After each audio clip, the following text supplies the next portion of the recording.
Thank you, Mr. Chairman, and thank you, Madam Secretary, for your presence here today. Of course. And well, listen, again, we want to thank you also for your leadership that you're bringing to the administration. In fact, the Trump administration's pro-worker and pro-business policies are already delivering benefits across the country. And in my home state of North Carolina, just this week, Amazon made an announcement that they're making a $10 billion investment in Richmond County, which is right in the heart of my district, that will lead to thousands of construction jobs and as many as 500 skilled jobs when their data center is complete. And as you know, getting the jobs is only half the battle.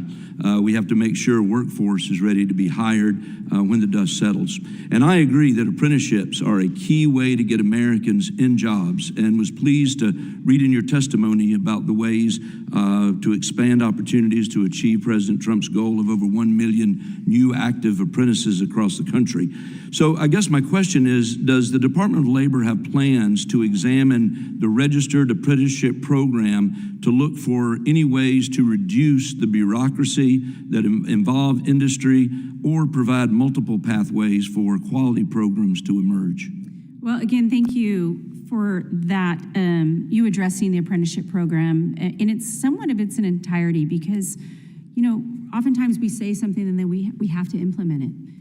It is at the direction of the president that we do have 1 million apprentices in this pipeline to grow this economy, to assist those businesses who are onshoring or investing, and as you mentioned, investing in your home state.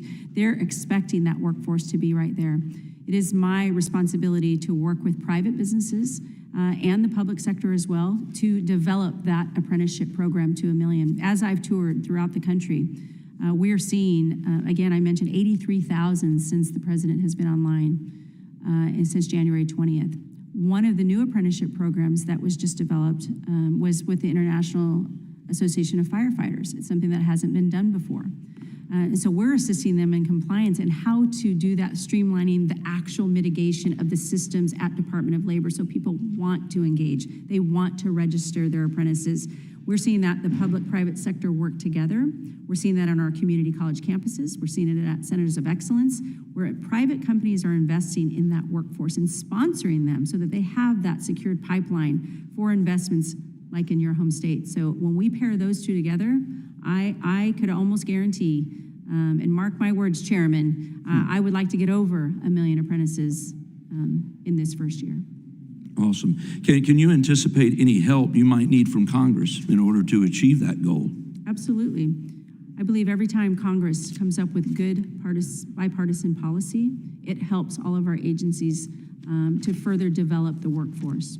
It is the goal of this administration to streamline and modernize some of the federal bureaucracy and the red tape and the systems that have been in place for far too long. As a former mayor, I often used to think if we could just alleviate some of the red tape without harming the American worker, I think that that is going to be key.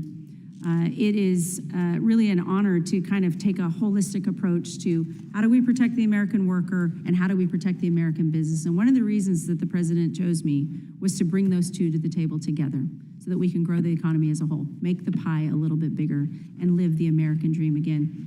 And that's what we're doing every single day.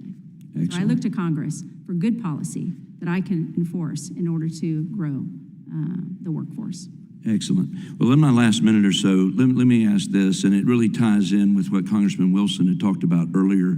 The Biden-Harris Department of Labor's H-2A worker protection rule has been preliminarily enjoined by 3 separate district court decisions finding likely cause for unlawfulness in multiple aspects of this expansive rulemaking.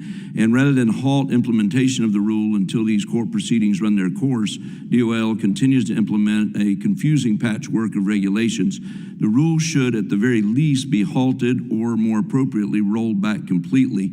And I guess I'm going to ask, is DOL reviewing this rule, and what are your plans to provide this certainty? In my district, I have a lot of ranchers, a lot of farmers that are very interested in this, and they love the H-2A program. That's right. And we want to make sure they are concerned about the rising cost, obviously. Yeah. Every time, again, that there is policy, we want to make sure it's workable and that it works for the American people. It is my obligation to review all rulemaking and regulation and then work with Congress to determine the best outcome of that policy and then enforce the law. And I will continue to work with our stakeholders in our respective states, including our H-2A visa users, to do so. Absolutely. Thank you, Madam Secretary. Mr. Chairman, I yield back my time. Thank you, Congressman.